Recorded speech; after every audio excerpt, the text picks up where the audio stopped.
I'm a huge fan of sci-fi novels that involve pioneering, colonizing, challenging worlds. And when it comes to gaming, I also tend to prefer sci-fi themes and settings. This is why I've happily played all the Fallout games, except one. Given my love for MMOs and the Fallout series, it might come as a surprise that I wasn't initially interested in Fallout 76 when it was first released in 2018. I knew people who were playing it, but for some reason I didn't jump on the bandwagon. Perhaps I was particularly busy when it came out, I just can't remember now. But what I do remember vividly is the game's reception on release. Now, I'm not going to rehash the criticism that the game got back then because it's well known, but let's just say it wasn't pretty, and it definitely played a role in my decision to stay away. So recently, like everyone else, I watched the Fallout TV series, which was fantastic, and I realised that I missed that world and its characters. So now I'm here to share my story of how I neglected one of the best games released in the past 10 years and how I'm making up for lost time. So let's get into it. So before I even really got started playing the game, I was having issues where my performance was quite jittery at 1440p. I was getting a lot of lag and stuttering.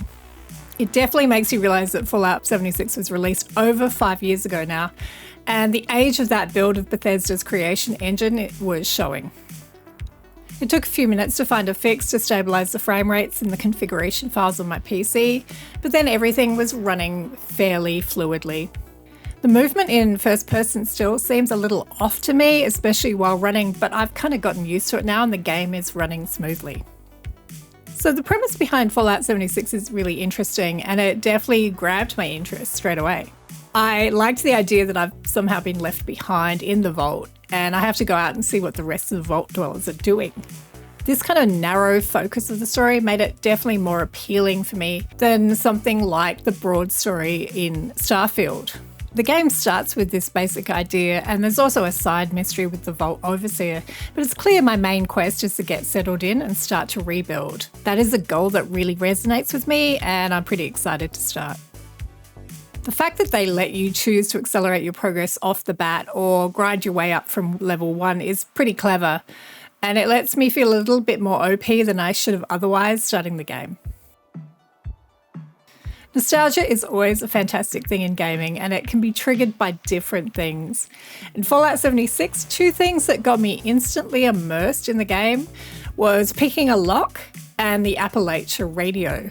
I have really happy memories of listening to Fallout 4's Diamond City radio, and I'm not going to lie and say that the lockpicking wasn't one of my favourite parts of that game. I definitely need to level up my terminal hacking in Fallout 76 as well, and maybe I'll just go full on thief and hacker in this game. I have no idea if the game allows for this kind of specialisation. Maybe let me know in the comments if this is a thing. As I play, I'm slowly starting to learn about the guns, what feels good. For me at the moment it's the tactical automatic shotgun that seems to hit like a truck. And the progression seems about right for the effort I put in. Once I started entering the higher level areas, the places with super mutants, I realised that I was levelling up faster, so that's a good thing. The perk system feels familiar and the sheer amount of different skills and perks you can mix and match hopefully means a crazy number of viable builds. I can definitely see myself specialising later on in the game. The world really is interesting to explore and the number of different environments is really impressive. I think the audio in open world games has to be spot on, and in this game it's really good. Killing things in general gives you a very satisfying cue. In fact, the whole sound scheme is very thoughtful. Little things like the sound of your bullets echoing through a valley really help to immerse you in the game. The questing in Fallout 76 never feels overly complex or pressing. The main quest follows a fairly strong theme of working out just what happened to some of the people in Appalachia. But as is always the case in Fallout games, the side quests are really the most engaging and distracting. The NPCs are really well written and the side quests are diverse enough to make me want to take on more as I come across them. I decided to join the Fire Breathers early on because the challenges to join the faction just sounded fun. Without looking up answers online or the route for the physical test, it actually felt like I was being tested. I got some power armor during this quest that I haven't really focused on yet, but I'm looting all the fusion cores I can, so when I do use it, I'll be covered for a while. The camp system is awesome, and I wasn't really expecting such an in-depth base building experience in this game. I'll be honest, in survival games in general, but particularly in Fallout 76, I have this almost primal need to build a shelter as quickly as possible to get away from all the feral roaming enemies and also the weather. I basically need somewhere safe and cozy to hide out when the game gets scary. I have a strong survival instinct. When it's nighttime, I really don't want to go out. I have that feeling in all survival games, including Enshrouded recently, where I literally built a hobbit house in a cave so I could escape somewhere safe. In the beginning of Fallout 76, my looting seemed a little mindless because I didn't really know what was important and what was going to be needed for quests later on. It didn't take long to figure it out, but I think for new players to the Fallout world, they might struggle with just how much you can actually interact with and how quickly your inventory can get filled up with junk. Now, in terms of the multiplayer side of the game, I didn't really go in with any expectations. And although I know people who do play the game, I chose to be introduced to it as a solo player. This is my usual MO with these type of optional multiplayer games.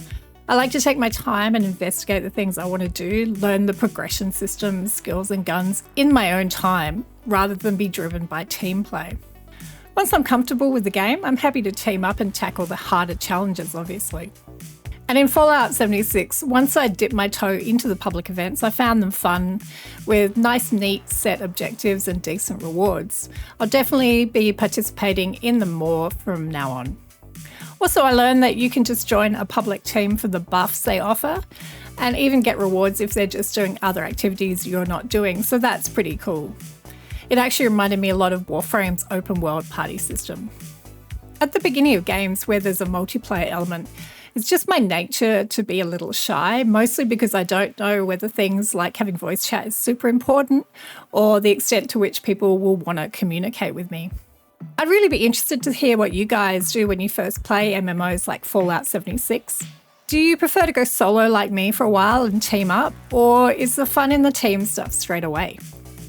The other aspect of being a multiplayer game means unexpected interactions with people. I had my first experience with this during one of the earlier quests. I think it was called Defending the Workstation.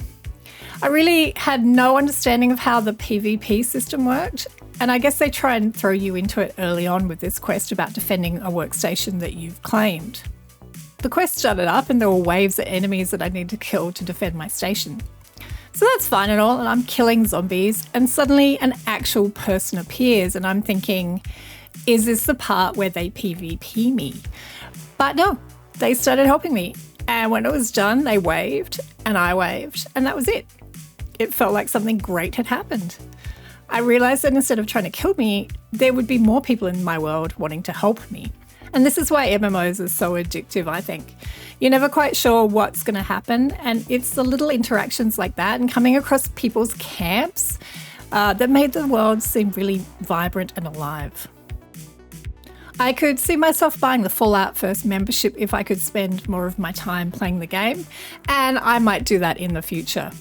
So that's my story. What do you think? Are you thinking of playing Fallout 76 but not too sure what state it's in, or did you play it on day one and haven't stopped? Let me know in the comments, and also if you've got any tips for me as I venture into some of the harder content or even builds that you think I should focus on, I'd love to hear them. And as always, don't forget to hit the like button below and subscribe.